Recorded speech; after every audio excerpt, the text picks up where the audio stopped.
Welcome to Sharika Talks, Unraveling the Truth, a journalist's quest. Subscribe for the truth. Chapter 39, The Way of Ice and Fire.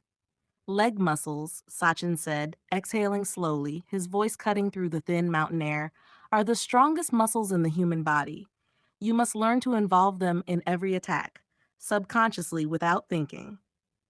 He stood before a heavy sandbag, his stance relaxed but coiled. Don't just throw your arm. Drive from the ground up.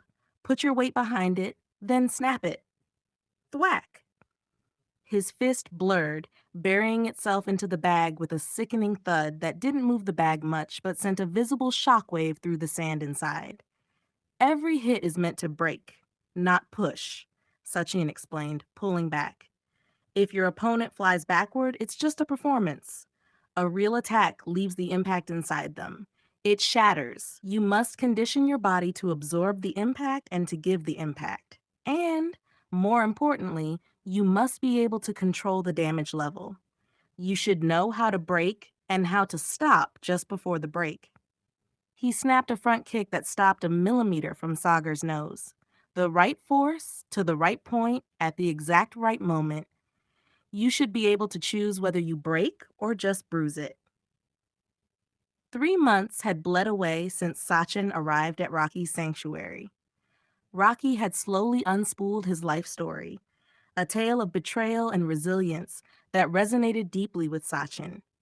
It became an exchange of skills. Sachin trained Rocky's operatives in the art of the empty hand, the brutal efficiency of close quarters combat. In return, they taught him the language of lead. Sachin had tried sports shooting when he installed a range at his school, but field shooting was an entirely different game. Sagar was the man who taught Sachin what real gunfire was. He was exceptional, a man who handled a rifle as if it were an extension of his own limb. Sachin even thought Sagar was the best marksman in the world, until 2 months later when Adam joined the training. Adam was something else. Watching him handle a pistol was like watching a magician. He moved with a fluid, terrifying grace, placing shots with impossible speed and accuracy. He must have held a gun before he learned to walk, Sachin thought.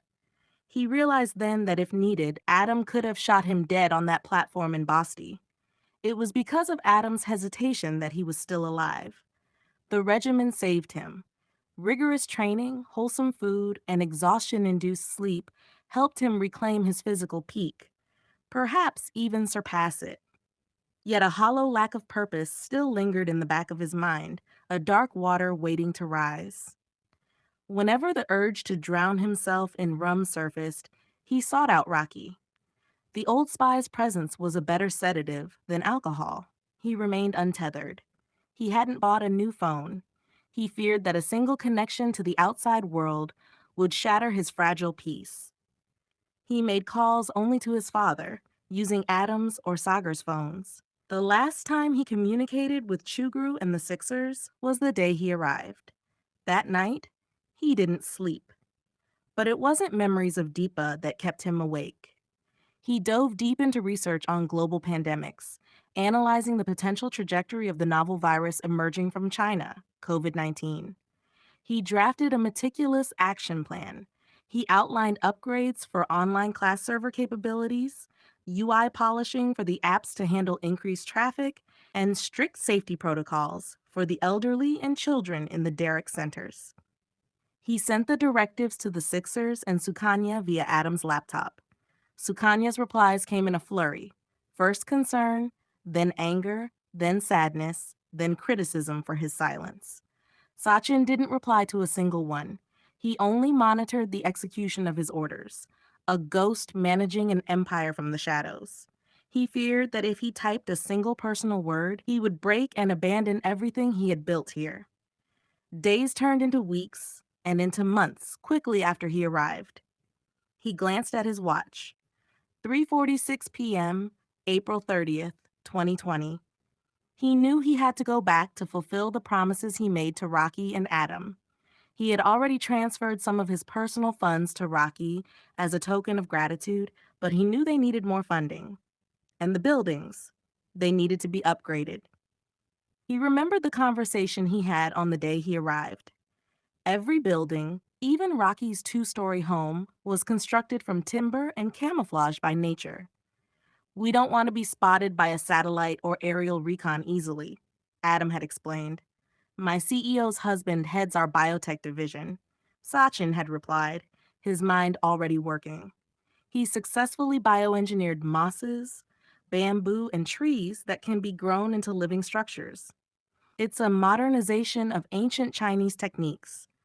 I can help you with that. It would make this place invisible. Instead of these timber houses, living trees will be a great upgrade." He didn't know when he would be able to go back. The previous night, during their nightcaps, Adam had mentioned the high-altitude training exercise he was planning for the next week. "I should try to go back to Kerala after that, at least briefly," Sachin told himself. He glanced at the watch again. 3:55.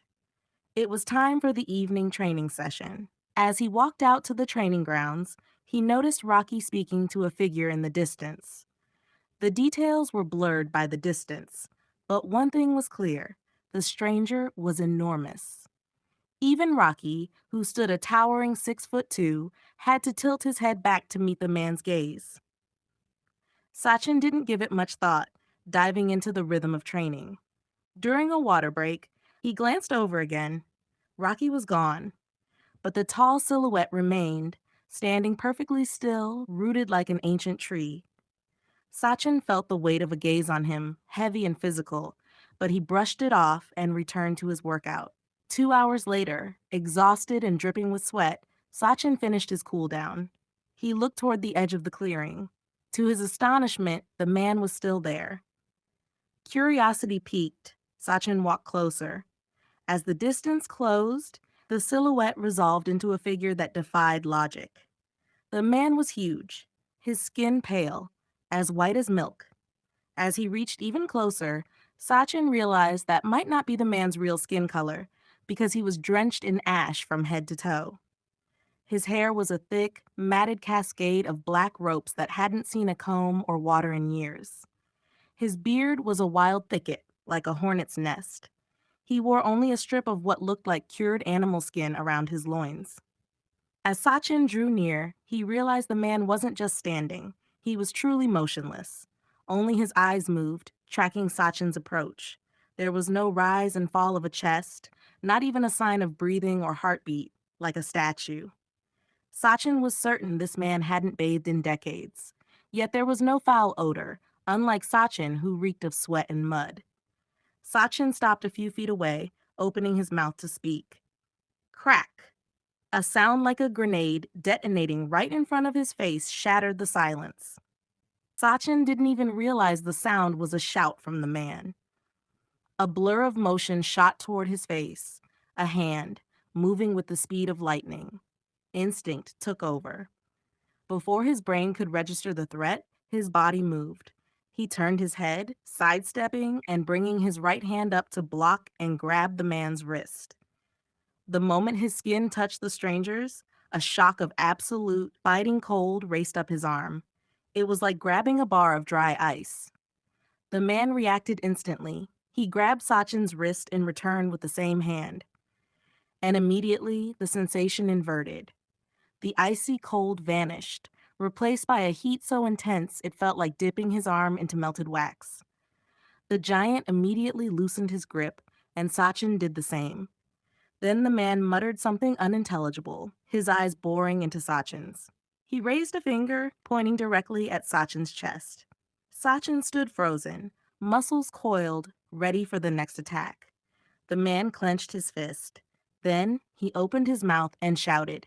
It wasn't a human scream. It felt as if a jet engine had ignited directly in front of him. The sound was a physical force, a sonic boom that echoed off the valley walls, shaking the very ground. Alak Niranjan! The words reverberated in the air even after the man turned and walked away with impossible speed. Sachin didn't know a human could produce a sound that loud. Sagar came running, breathless, sliding to a halt beside Sachin. Rocky stepped out of his house, watching the retreating figure of the ash-smeared giant.